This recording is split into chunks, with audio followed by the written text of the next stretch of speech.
Alhamdulillah nahmaduhu wa nasta'inuhu wa nastaghfiruh wa na'udzu billahi min syururi anfusina wa min sayyiati a'malina. Asyhadu an la ilaha illallah wahdahu la syarikalah wa asyhadu anna Muhammadan abduhu wa rasuluhu alladzi la nabiyya wa la rasula ba'dah. Allahumma shalli wa sallim wa barik ala Muhammad wa ala alihi wa ashabihi walladzina tabauhum bi ihsan amma ba'd.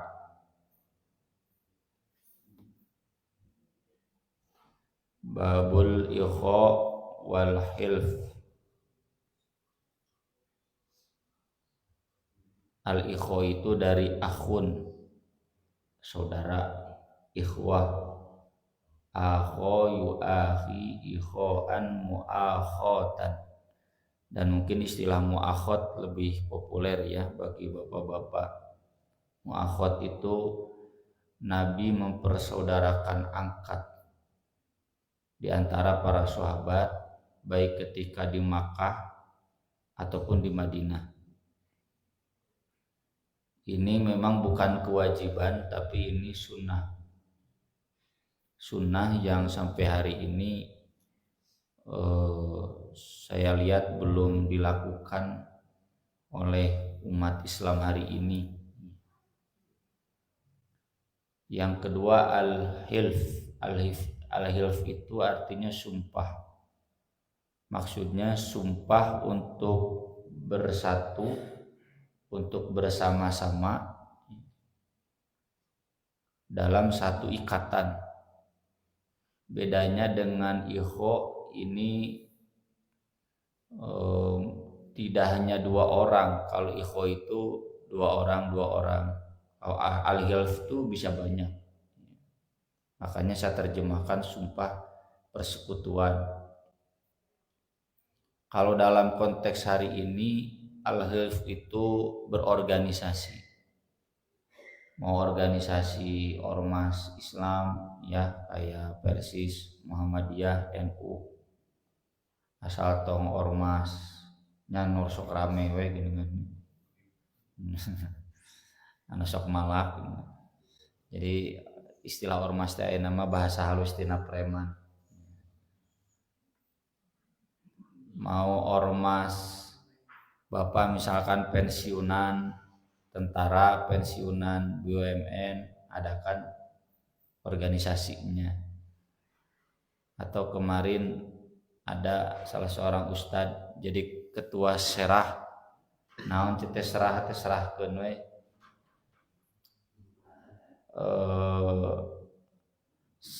Sarjana himpunan alumni sarjana sejarah serah dari Unpad ya. Ada banyak kan ikatan profesi itu ya. Ada asosiasi guru, ada asosiasi dosen ya. Ada ikatan orang tua murid ya, POMG, Persatuan Orang Tua Murid dan Guru ya. Kalau di kami namanya IOS ya, Ikatan Orang Tua Santri. Nah itu model al-hilf karena perkumpulan itu diikat oleh sumpah, oleh janji. Jadi kalau kemarin-kemarin ada orang salafi, enggak semuanya. Ada itu berarti enggak semua. Ada orang salafi yang memprotes keras Ustadz Abdul Tuasikal. Padahal Ustadz Abdul Tuasikal di salafi. Rumaiso itu kan kita baca banyak merujuknya fatwa-fatwa ulama Saudi, bukan merujuk fatwa Majelis Tarjih Muhammadiyah. Tapi memang beliau anggota Muhammadiyah. Eta anu iseng motokeun kartuna anu medsos nepikeun ka rame ya, jadwal beliau di beberapa masjid komunitas salafi di cancel ku panitia karena Ustadz Abdul Tuasikal ya. Rumaiso itu kan website Islam, salah satu website Islam yang tertinggi ya, di samping NU or ID. di cancel oleh panitia karena Ustadz Abdul Twasikal anggota ormas itu berarti hizbiyah itu maksudnya memecah belah teh sahan memecah belah teh Ustadz Abdul atau panitia ini panitia ada Ustadz Abdul matenana dan Ustadz Abdul kemudian yang saya baca memberikan klarifikasi itu kan di Gunung Kidul itu daerah Semar Joglo itu kan daerah basis PKI. Tuh Ustadz Fahri punya sobat tuh di Gunung Merbabu, ya. 7 tahunnya Ustadz Ibro teh, ini sobatnya Ustadz Fahri. Di sana udah mau 7 tahun, 8 tahun. Tuh di sana itu mayoritasnya sekarang sudah mulai mayoritas Islam. Saya datang ke desa-desa di sana, hari masjid hiji gereja tilu. Dari 180 warga itu 120-nya Kristen. Yang 60-nya Muslim. Beberapa desa di lereng-lereng Gunung Merbabu. Karena dulu mereka anggota PKI yang lari ke gunung. Nah, anggota PKI kan terpercaya Gusti Allah. Ateis. Lalu ketika diharamkan oleh Pak Harto, tadi jasana Pak Harto tanya, kan loba dosana ge, itu perlu dibahas dosana. Itu memaksa orang PKI untuk berhenti dari PKI nyelamun teu ditewak. Mereka harus terafiliasi agamanya agama apa.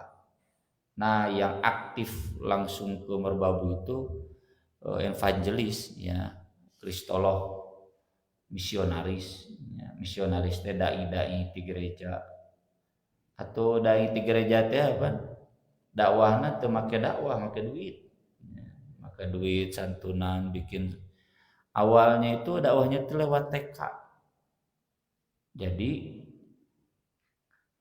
diri itu kan SD negeri mah aya ngan TK negeri mah pan teu aya nah bikin TK jadi anak-anak itu dibina di TK nah sesudah lulus TK itu masih diikat oleh kegiatan les dan itu bukan mereka yang bayar malah dibayar atau rumah pendidikan TK itu sampai SMP SMA dan ke kuliah itu terikat sehingga mereka kemudian menjadi Kristen dengan sendirinya ya. Nah tugas Ustadz Ibro dan kawan-kawan itu di sana Islamkeun ya. Nah Ustadz Abdul Twasikal pun di daerah yang sama. Beliau cerita jadi ketika datang ke sana banyak penolakan ya termasuk ketika saya berkunjung ke Pelausan Magetan tuh dekat Telaga Sangaran ada dulu kakak sedornya Ustadz Fahri pernah ditugaskan di sana saya menengok ke sana itu mengadakan sholat Id sawarga pesantren RW lagi ngan lalajo gitu usah cenah sholat Id teh apa teh cek ketua RW nah lantaran mayoritas PKI dulu ya boro-boro ngarti sholat wajib gitu nyararah nah itu banyak penolakan dan Ustadz Abdul Twasikal kan dari sejak kecil dibinanya di Muhammadiyah jadi ketika banyak penolakan butuh kekuatan nah, beliau dibantunya oleh Kokamnya semacam brigadenya Muhammadiyah disupport dananya oleh donatur Muhammadiyah nya wajar ya, kalau kemudian Ustadz Abdul Twasikal bagian dari Muhammadiyah dan kemudian disebut bid'ah hizbiyah nah dah ya zamanna begini al-hilf Nabi itu sebelum jadi Nabi jadi ketua perhimpunan Hilful Fudul itu kan ada dalam tarikh ya dalam sirah Nabi Hilful Fudul itu sumpah dari anak-anak muda di Makkah di Quraisy Nabi masih bujangan untuk menjaga al-fudul itu nilai-nilai keutamaan tidak ada yang mencuri tidak ada yang mabuk tidak ada yang berzina tidak ada yang dizalimi nah ini perhimpunan ini ormas nah tapi lain ormas mengganggu justru ormas anu ngaman itu Nabi salah satu pimpinannya anak-anak muda. Jadi Al-Hifz ini setelah saya baca penjelasan dari para ulama mirip-mirip hari ini dengan sumpah-sumpah asosiasi, perkumpulan, persekutuan atau organisasi. Jadi kalau rekan-rekan sebagian salafi ada yang menyebut organisasi itu bid'ah, mohon maaf ya, bagi saya ngajinya mungkin kurang dalam. Mu'akhad dibahas oleh ini isti sensitif ya, oleh Ibnu Hajar. Pernah terjadi di Makkah, juga nanti dilanjutkan di Madinah. Di Makkah itu Nabi dengan Ali, Abu Bakar dengan Umar, Tolhah dengan Zubair, Abdurrahman bin Auf dengan Utsman bin Affan. Itu sejak di Makkah, belum ada orang Ansor. Apa yang dimaksud dengan mu'akhad ini? Kata Ibnu Hajar, fa'akho bainal a'la wal adna. Beliau mempersaudarakan antara al-a'la yang sudah tinggi atau sudah mapan ekonominya, wal adna dengan yang masih belum mapan, yang masih rendah. Liyartafiqal adna bil a'la, agar orang yang belum mapan bisa mendapatkan bantuan dari yang sudah mapan. Wa yasta'inal a'la bil adna, dan orang yang mapan bisa minta bantuan kepada orang yang belum mapan. Jadi orang yang masih rendah ekonominya dibantu oleh yang sudah mapan, dan orang yang mapan juga dibantu tenaganya oleh orang yang masih rendah ekonominya. Ini kan cantik ya. Ini yang saya sebut tadi, sunnah ini belum ada di kita ya. Mungkin belum ada sosok yang seperti Nabi SAW. Di bapak-bapak yang mapan itu mengangkat saudara kepada tetangga yang belum mapan ekonominya. Apa tugasnya? Memperhatikan kebutuhan ekonominya. Nah, yang dibantu ekonominya mantuan saudara angkatnya yang kaya dalam hal tenaga. Jadi pekerjanya, jadi tenaga kasarnya ya. Jadi hubungannya mirip majikan dan pekerja, tapi lebih dari itu, karena mu'akhad itu bukan hanya perburuhan. Perburuhan itu dampak dari industrialisasi masyarakat barat ya. Saya pernah menyimak ya, film Robin Hood tahun 2008 itu 2018. Itu menggambarkan bagaimana mulai adanya tambang di Inggris ya, yang dikelola ku si gubernur lah gitu lah. Nah, Robin Hood ini bersama para pekerja tambang itu sebagai masyarakat yang tertindas oleh kalangan atas. Mereka memang dikasih upah, tapi upahnya tidak layak ya. Antara kekayaan tambang itu jadi khusus buat orang-orang yang kayaknya saja, miskin. Nah, Robin Hood bagian dari kelompok buruh yang kemudian protes. Karena protesnya dengan kekerasan sehingga kemudian ditanggung dengan keras, maka menyingkirlah ke hutan. Hutan apa teh? Sheringham. Nah, dari sana kemudian terjadi. Nah, itu gambaran real ya. Saya nggak melihat filmnya, tapi saya melihat gambaran. Begitulah kultur sosial masyarakat barat. Ada pertentangan antara kelas atas dengan kelas bawah. Itu potret jujur. Kenapa di barat ada partai buruh, ada serikat buruh? Itu sebagai bentuk protes dari kaum buruh yang mereka selalu tertindas oleh masyarakat kapitalis. Kapitalis itu pemilik perusahaan, zaman dulu pemilik kebun, pemilik tambang. Kalau sekarang pemilik saham. Pemilik saham kan gawe henteu jadi manajemen kedirekturan ya, kedireksian tidak, jadi karyawan tidak, tapi menang duit penggedean. Hari yang bekerja susah payah tiap hari karyawannya direksi malah gajinya gede ya, ai karyawan kan banyak. Nah jan UM kira da atuh teu layak atuh mere Kota Bandung 4,5 juta 4,5 juta ayeuna bapak-bapak main ai lain hirup dengan meurih mah gitu. Nah ini yang kemudian jadi protes adanya partai buruh, dan itu yang protes kan yang hari ini jadi komunis. Si Stalin ya yang terkenal itu, si Lenin. Mereka itu kelas pekerja disebutnya kan proletar, jadi proletarianisme. Nah, dalam ideologi komunis, orang kaya, orang miskin itu harus berbagi sama rata. Ya.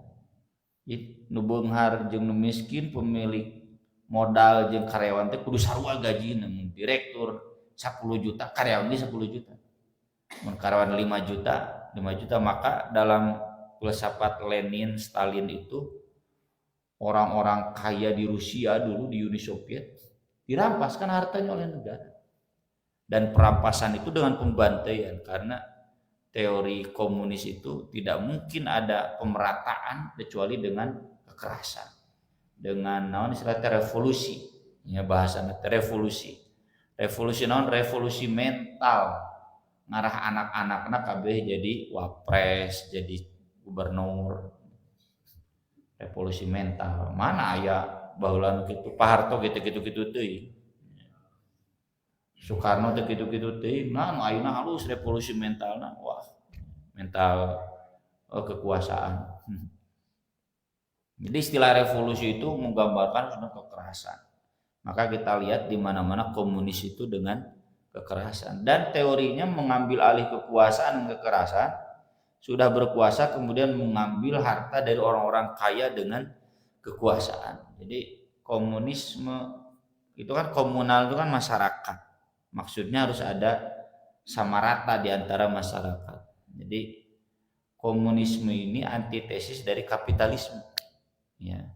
Yang dua-duanya menurut Islam teh cocok, tidak manusiawi. Yang dituntut oleh Islam itu bukan orang kaya kudu jadi miskin, bukan orang miskin kudu sarua jeung nu beunghar, bukan. Tapi orang kaya membantu yang miskin, orang miskin juga membantu yang kaya. Datang geus takdir itu. Bapak ge pan di alim-alim miskin anger we geus beunghar. Beunghar mun abdi sabalikna hayang beunghar ge can ditakdirkeun hese beunghar. Susah itu. Kan kita pernah bahas hadis-hadisnya sahabat menangis. Abdurrahman bin Auf tuh sering menangis, mau makan menangis. Lihat harta menangis. Khubab bin Al-Arad sampai bilang sok tah cenah. Ieu dina peti 24.000 dinar pek hayang cokot. Dan masyarakatnya sudah kaya semua. Menangis. Ini enggak jadi kebaikan, ini jadi beban dosa. Ceurik ku beunghar teh. Hayang miskin. Iri cenah dengan Mus'ab bin Umair yang ketika meninggalnya pahalanya sempurna, tidak terkurang oleh dunia. Ditutup kepalanya, kakinya tidak tertutup. Ditutup kakinya, kepalanya, saking kumiskina eueuh kain kapan. Hingga kata Nabi tutup kepalanya, kakinya dengan rerumputan idkhir.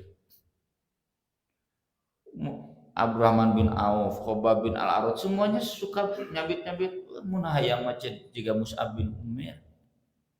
Meninggal dalam keadaan pahalanya sempurna. Karena kalau orang kaya berarti mengurangi pahala di akhirat. Itu yang sering saya sampaikan dulu. Kaya di dunia, miskin di akhirat. Karena berkurang pahalanya. Miskin di dunia, kaya di akhirat. Itu yang diirii oleh yang para sahabat syirik. Kanu mana miskin teh. Kitu sahabat mah syirik teh kanu miskin, aya urang mah syirik teh kanu beunghar. Beda saeutik. Dan saya sering tanyakan ibu-ibu mending miskin di dunia beunghar di akhirat, mending beunghar di dunia miskin di akhirat. Ibu-ibu sok ngajawab teh anu katilu Ustaz. Beunghar di dunia, beunghar di akhirat moal aya. Kalau ibu ingin dua-duanya, beunghar di dunia, beunghar di akhirat, maka beunghar di dunia teh tabungkeun yang di akhirat. Tong ditabungkeun di dunia. Nambah imah was nu ditempatan da anu sare masa kasureun. Nambah tanah was nu ditempatan. Kecuali nambah tanah itu buat wakaf pesantren. Nambah rumah itu buat nanti penghasilannya buat masjid, buat anak yatim, buat membiayai para asatidah S1, S2, S3, nah ya S4. Nah itu baru ya. Saya pernah tanya seorang pengusaha kritikal sabaraha ayeuna toko 2 eta cetek tahun kamari 2 can nambah kan ya usah cenah capek mengudag dunia teh 2 gigi capek cenah abdi teh atau saya mending fokus akhirat salah tambahan 10 pamajikan 4 ta anu genep cetek tan 4 yang pamajikan nu genep yang pasantren so pesantren mana nu teu butuh perluasan pesantren mana yang tidak butuh meningkatkan SDM Ustaz ieu cenah usahana geus S3 kan butuh seminar-seminar butuh daurah tong kagok di Saudi butuh biaya besar lain konteks ngaumrohkeun daurah ya. Buat pendidikan tambahannya biar upgrading ya. Masjid kan butuh orang miskin masih banyak di Indonesia mah pebalata ya. Di Malaysia 16%, 3% di Vietnam 16%, di urang mah masih kene 80% miskin. Alhamdulillah Pak. Jadi loba kena amal soleh. Nah itu jadi modelnya bukan yang kaya harus dipaksa kekayaannya sama dengan yang miskin juga harus dipaksa. Tas si Lenin si Stalin eta nu mararah miskin eta jelema miskin unggul si Karl Marx mana yang beunghar dengan kekerasan. Jigana diajarna ka Robin Hood. Yang beunghar dengan kekerasan. Itu kelas marariskin tapi yang beunghar mentak aya si siapa presidennya si Putin sangsara baheula ayeuna beunghar ka bina-bina. Bukan begitu konsepnya. Yang kaya tetap kaya silakan. Yang miskinnya sabar, tapi yang kaya membantu yang miskin dengan hartanya, yang miskin membantu yang kaya dengan tenaganya. Kan karasa ku orang Saudi oke. Bala leunghar kabeh saha bagian kebersihan. Da butuh bagian kebersihan. Ya. Saha bagian tenaga medis. Tungtuna mah kan orang Indonesia. Ya. Tukang bangunan saha di Indonesia. Ya. Saya ketemu di Masjidil Haram, dia tanya saya, "Pak dari Indonesia?" "Ya." "Tahu dari mana?" "Sarung." "Bapak dari mana?" "Makassar." "Umroh Pak?" "Enggak, saya udah 4 tahun di sini." Kerja apa? "Ini cenah. Bagian masang listrik di Masjidil Haram." "Gede banyak gajinya di sini." "Gede Pak, cenah kalau dibawa ke Indonesia." Ini dia menyampai apa ya? Itu di itu kan kebutuhan seharinya 45 real. Sekali makan sekitar 15 real. Soalnya bapak-bapak belanja makan 15 real. 15 real itu sabaraha? Kali 4.000. Hampir 60.000 sekali makan di urang mah bubur sabaraha. Jadi cenapa dibawa ke Indonesia mah gak badag di dieu mah nya cenah bae apa ya. Orang Makassar. Nah itu jadi tetap kan butuh ya. Orang miskin itu jangan dihilangkan, butuh. Kita butuh. Ke supir saha? Bapak geus beunghar daek jadi supir da moal. Jadi itu Islam tuh manusiawi. Nah, salah satunya diikat dengan muakhad. Kemudian nanti ketika di Madinah, nah ada muakhad baru. Ada sekitar 100 sahabat. Nabi dengan Ali masih berlanjut. Abu Bakar bukan dengan Umar, sekarang dengan Kharijah bin Zaid. Umar bin Khattab dengan Itban bin Malik, Hamzah dengan Zaid bin Harithah, Ja'far bin Abi Thalib dengan Mu'adz bin Jabal. Ya, ada juga menyebut Mu'adz dengan Ibnu Mas'ud, Mus'ab bin Umair dengan Abu Ayyub al-Ansari, Abu Dzaifah dengan Abbad bin Bishr, Ammar dengan Thabit bin Qais, Abu Dzar bin Al-Mundhir bin Amir, Hatib bin Abi Balta'ah dan Uwaim bin Sa'idah. Ini ada datanya, ya. Siapa-siapa yang dipersaudarakan oleh Nabi antara Muhajirin dan Ansor. Muhajirin ini yang masih rendah ekonominya kan. Nabi meskipun mapan di Makkah, geus ka Madinah mah nya sangsara deui we. Sok bayangkeun Bapak, pindah misalkan ayeuna ti Cimahi ka Cililin, tawa ka Pasir Langu, Pasir Langu ada balaleungan usaha agro ya. Ka Cililin misalkan. Tapi tidak membawa rumah, tidak membawa usaha. Ayeuna mah kajian Bapak pindah ka Lembur, imah dibawa, duit dibawa. Dulu Muhajirin itu pindah itu meninggalkan bisnis, meninggalkan keluarga. Jadi ti nol deh. Bisa benghar-benghar Utsman bin Affan datang ke Makkah menjadi nol deh. Can usum transfer tuh baheula. Transfer we can usum. Kirim we can aya JNN oge.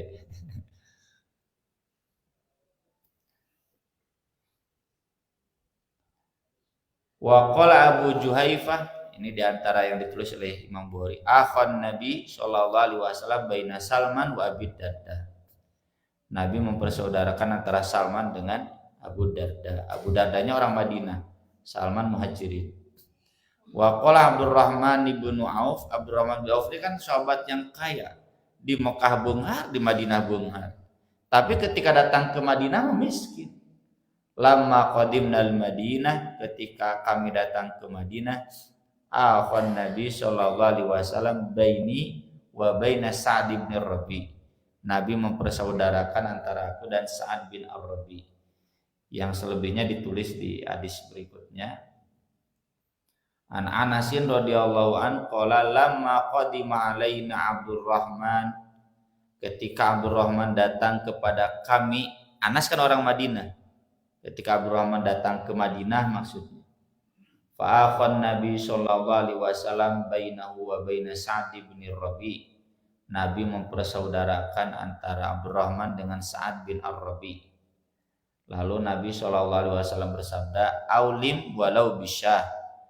Walimahlah meskipun dengan 1 ekor kambing. Ini ringkasan. Yang lengkapnya, jadi saat itu dipersaudarakan dengan Sa'ad bin Ar-Rabi. Lalu kata Sa'ad bin Ar-Rabi, saya orang Ansor yang paling luas kebunnya. Silakan bagi 2 saja kebun saya dengan kebun kamu. Ayo persaudaraan. Saya punya 2 istri.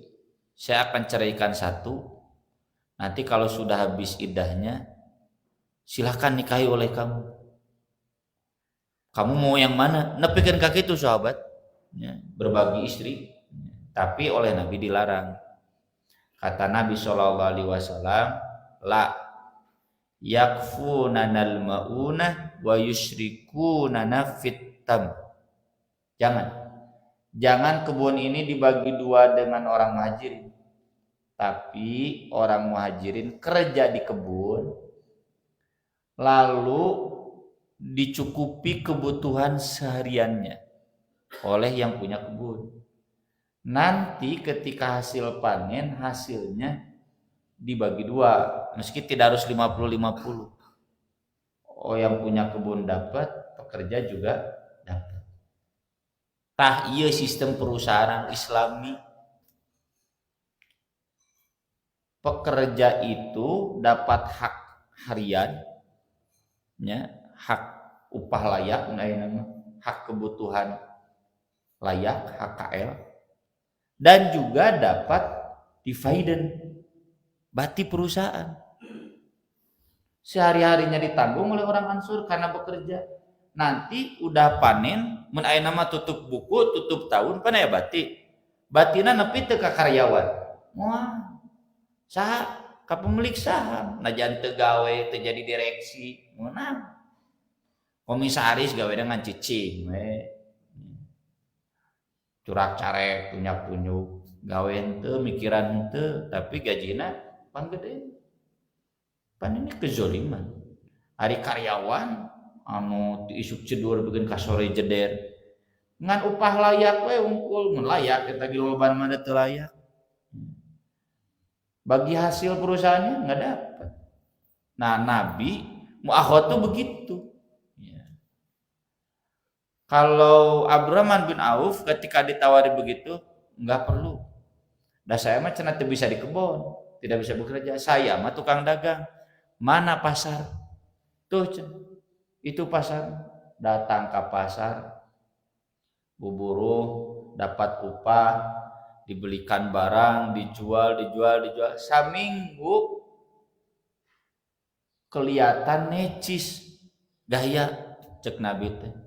Nah cenah meni gaya naon Abdurrahman cek keneh minggu kamari sangsara kitu da pinter ai pedagang mah nya pinter we kumaha we sagulak-sagilak iya Nabi maaf saya baru menikah dengan seorang perempuan Ansor karage saminggu geus nikah pemuda mah di dieu geus sabaraha taun di dieu teu can nikah ieu geus saminggu geus nikah maka kata nikah bikin walimah itu bikin jamuan makan meskipun dengan seekor kambing. Nah di lembur mah itu kan jadi dalil teu sah walimah lamun teu mencit domba. Meskipun itu menunjukkan minimal kalau konteks kita bukan meskipun dengan seekor kambing da teu usum di urang mah rata-rata hayam meskipun mencit entog mencit hayam. Nah itu model muakhad itu. Yang kedua tentang hilf. Tentang hilf ini ada dalil yang melarang, ada dalil yang membolehkan. Dalil yang melarang ini yang ditulis di bawah, la hilfa fil Islam. Tidak ada sumpah persekutuan dalam Islam. Wa ayyuma hilfin kana fil jahiliyah, tapi sumpah persekutuan apa saja pada masa jahiliyah lam yazidhul Islam illa syiddah. Islam tidak menambahnya melainkan lebih berat. Jadi kuantaran ge sumpah bisa asup Islam kudu leuwih dijaga sumpah. Jadi satu sisi Nabi mengatakan tidak boleh, tapi di sisi lain nu geus aya tuluykeun. Lanjutkan. Apa maksudnya? Maksudnya kata para ulama, yang tidak ada itu tidak ada yang seperti jahiliyah di mana sumpah itu sampai saling mewarisi. Itulah yang ada di dalam Al-Quran. Walikullin ja'alna mawaliya mimma tarakal walidan wal aqrabun walladzina aqadat aymanukum fa'atuhum nasibahum. Nah ini aqadat aymanukum itu sumpah nepikeun ka bagi waris. Itu yang Allah batalkan. Tapi bukan berarti secara keseluruhan sumpah-sumpah itu dibatalkan oleh Islam. Bahkan kata Nabi, yang baiknya justru menjadi bertambah berat. Makanya ketika Anas dikonfirmasi, kata Asim, saya bertanya kepada Anas bin Malik di hadis yang kedua. Abalagha ka'anna Nabi sallallahu alaihi wasallam qala la hilfa fil Islam. Apakah Anda tahu? Betul Nabi pernah bersabda enggak ada sumpah persekutuan dalam Islam itu. Sumpah perkumpulan, sumpah organisasi, sumpah asosiasi, ya, sumpah ikatan-ikatan. Anas menjawab, qad halafan Nabi sallallahu alaihi wasallam baina Quraisyin wal Ansor fi dari. Nabi pernah mengikat sumpah antara orang Quraisy dan Ansor di rumahku. Jadi sumpah naon heula. Kalau sumpah itu sumpah dalam kebaikan, itu silakan. Malah Islam semakin menguatkan. Jadi kalau misalkan di sini dibentuk ya forum silaturahmi jamaah Baitul Mukhlisin misalnya. Ada aturan-aturannya bid'ah teh nu kitu. Teu silakan. Asal tong saling mewarisi we. Kalau saling mewarisi enggak boleh. Waris itu untuk ahli waris bukan untuk yang terikat sumpah persekutuan. Silakan. Mau bikin ikatan naon goes di dia goes. Gowes Baitul Mukhlisin. Boleh begitu, aya grupna khusus. Kalau mun abdi mah jeung Pak Haji ikatan bobotoh Persib. Bobotoh takwa ya grupna anu luas banyak. Boleh begitu silakan asal tidak bertentangan dengan syariat Islam, malah justru menguatkan persaudaraan silakan. Sekian yang bisa kita bahas pada kesempatan pagi hari ini, mudah-mudahan bermanfaat. Sebelum ditutup, barangkali ada yang mau ditanyakan. Tayanya, non orang bubur. Atau non, aku qouli hadza wa astaghfirullah li wa lakum subhanakallahumma bihamdik asyhadu an la ilaha illa anta astaghfiruka wa atubu ilaik. Wassalatu wassalamu ala Rasulillah. Wassalamualaikum warahmatullahi wabarakatuh.